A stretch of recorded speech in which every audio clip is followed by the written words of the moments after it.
কিন্তু হাসনাত এবং সার্জিস গণঅভ্যুত্থানের পক্ষে শক্তি ছিল না। তারা কোটা সংস্কার আন্দোলন চেয়েছিল। আমার সাথে যদি কেউ ওপেন ডিবেট করতে চায়, আমি চ্যালেঞ্জ ছুড়ে দিলাম, হাসনাত এবং সার্জিস গণঅভ্যুত্থানের পক্ষে শক্তি ছিল না। যে সময় ডিবি হেফাজতে নাহিদ এবং আসিফ মার খাচ্ছিল, সেই সময় হাসনাত এবং সার্জিস জুস খাচ্ছিল। নাসিরউদ্দিন পাটোয়ারি আর হাসনাত আব্দুল্লাহ রা আরেকজন সার্জিস আলম, মানে ছাত্রলীগের আলম, সে তো গণঅভ্যুত্থানের সময় সার্জিস এবং হাসনাত ছাত্রলীগের আওয়ামী লীগের এজেন্ট হিসেবে কাজ করছিল। এবং এটা আসিফকে জিজ্ঞেস করেন, নাহিদকে জিজ্ঞেস করেন, আমি দায়িত্ব নিয়ে বলছি। নাসিরউদ্দিন পাটোয়ারি হঠাৎ করে গত পরশুদিন আমাকে কল করে বিকালের দিকে। আমি ওই সময় কালীগঞ্জ উপজেলা, সেখানে একটি ফুটবল খেলা হচ্ছিল, সেই অনুষ্ঠানে আমি প্রধান অতিথি হিসেবে উপস্থিত ছিলাম। তো তার কল, আমি ভাবলাম যে হয়তো গুরুত্বপূর্ণ কোনো কথা বলবে। তো আমি তাকে মেসেজ করলাম যে আই মিসড ইয়োর কল। দেন সে সন্ধ্যার পরে আমাকে ফোন দিল, তার সাথে আমার কথা হলো। সে আমাকে বলছে যে ভাই, মানে আমি তার সিনিয়র, তো এই জন্য ভাই হিসেবে সম্বোধন করে বলছে যে আমি আজকে টেলিভিশন সাক্ষাৎকারে বলেছি আজকের পর থেকে আমি আসলে আর কথা বলবো না। তো আমি আপনাকে অনুরোধ করি যে আপনি আমার বিরুদ্ধে বলবেন না, আমি আপনার বিরুদ্ধে বলবো না। তো আমি বললাম যে আসলে আমার এখানে ব্যক্তিগত কোনো বিষয় না, আমি যে দায়িত্বে আছি, তুমি যে প্রতিনিয়ত মাননীয় প্রধানমন্ত্রী, তার সহধর্মিণী, তার কন্যা এবং বাংলাদেশের মন্ত্রীদের নিয়ে গালিগালাজ করতেছো, বাজে ভাষায় কথা বলতেছো, তুমি যদি এইগুলো বন্ধ করো আমি তোমাকে নিয়ে কোনো কথা বলবো না। সে বলল ভাই আর বললেন না, আমি ইতিমধ্যে আমার অবস্থান ক্লিয়ার করেছি, মিডিয়ার সামনে আমি বলেছি যে আমি আর কথা বলবো না, আমি চুপ থাকবো, কারণ আমার কারণে এত কিছু হচ্ছে। তো আমি তাকে সাধুবাদ জানালাম যে তোমার জন্য শুভকামনা থাকলো। এরপরে রাত 11টা-12টার দিকে তিনি আমাকে আবার ফোন দিলেন। ফোন দিয়ে বললেন যে আপনি তো আমার বিরুদ্ধে বলেছেন। আমি বললাম কোথায়?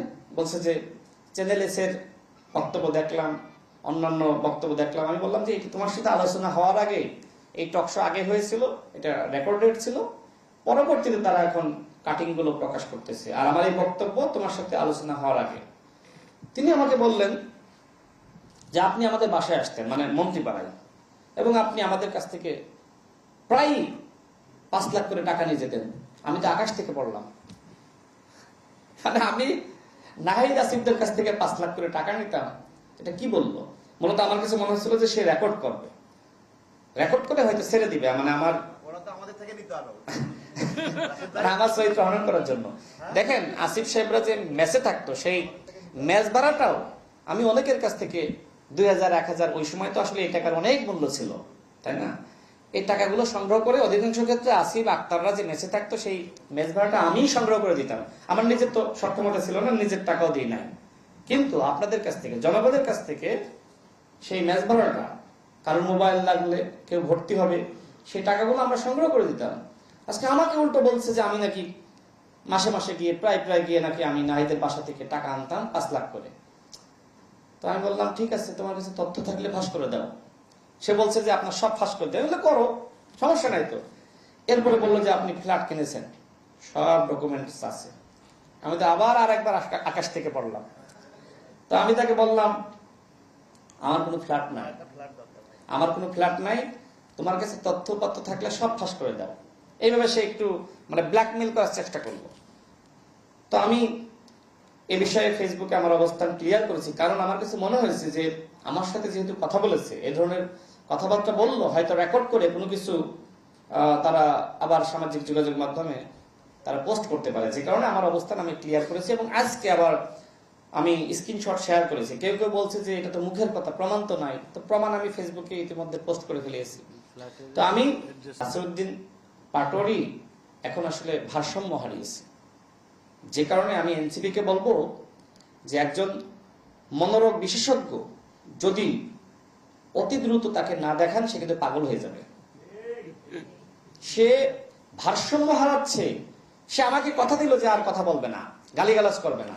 এরপরে মিডিয়া যে সময় তার সামনে গেল, সে মিডিয়া দেখলে আসলে নিজেকে সামলাইতে পারে না।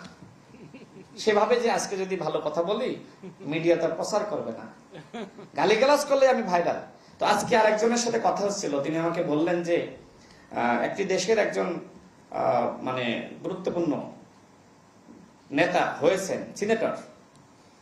তো তিনি খুব ভালো বলতেন, লিখতেন, কিন্তু তিনি আসলে মানুষের কাছে তার অবস্থান তৈরি করতে পারছিলেন না। এরপরে তিনি পর্ণ তারকা হইলেন, মানুষ এরপরে তাকে চিনল। তো চেনার পরে হঠাৎ বেশ বছর দুয়েক পরে সে জনগণের কাছে ক্ষমা চাইল। তো জনগণ তো তাকে ক্ষমা করে দিল। তার মানে কি, খারাপের মধ্য দিয়ে সে তার পরিচিতি তৈরি করলো, এরপরে জনগণের কাছে ক্ষমা চেয়ে সে ফেরেশতা হয়ে গেল। তো এনসিপির রাজনীতি হলো ঠিক এইরকম। ভাইরাল হওয়ার জন্য ওই পর্ণ তারকারা যেভাবে খারাপের পথে যাচ্ছে, আজকে এনসিপি গালিগালাজের পথে যাচ্ছে। গালিগালাজ করে যদি তাদের ভাইরাল হইতে হয়, তাহলে বলবো যে ঠিক আছে, আপনারা আমাদের একজন সেপুদার আছে, তার কাছ থেকে ভালো রাজনীতি শিখতে পারবেন, তার কাছ থেকে ভালো রাজনীতি শিখতে পারবেন। আমি এনসিপি কে নিয়ে অনেক প্রত্যাশা করেছিলাম, এবং যারা আছে আমাদেরই ছোট ভাই ব্রাদার, একসময় আমার সাথে রাজনীতি করেছে, আমি সবসময় তাদেরকে বোঝানোর চেষ্টা করেছি। নাসিরউদ্দিন পাটোয়ারি আর হাসনাত আব্দুল্লাহ রা, আরেকজন সার্জিস আলম, মানে ছাত্রলীগের আলম, সে তো গণঅভ্যুত্থানের সময় সার্জিস এবং হাসনাত ছাত্রলীগের, আওয়ামী লীগের এজেন্ট হিসেবে কাজ করছিল। এবং এটা আসিফকে জিজ্ঞেস করেন, নাহিদকে জিজ্ঞেস করেন, আমি দায়িত্ব নিয়ে বলছি। যে সময় ডিবি হেফাজতে নাহিদ এবং আসিফ মার খাচ্ছিল, সেই সময় হাসনাত এবং সার্জিস জুস খাচ্ছিল। আমি যে এত কিছু জানি, এইটাই আমার অপরাধ।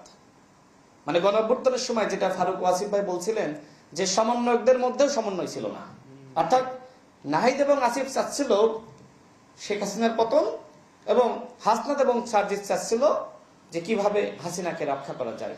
সেই হাসনাত এবং সার্জিস আজকে বড় বড় কথা বলে জুলাইয়ের পক্ষের শক্তি হিসেবে দাবি করে, এটা তো লজ্জাজনক। হ্যাঁ, আসিফ, নাহিদ, বাকের মজুমদার বা নুসরাত তাবাসসুম, তাদের অনেক ভূমিকা আছে, স্যাক্রিফাইস আছে, তাদেরকে আমরা স্নেহ করি, শ্রদ্ধা করি।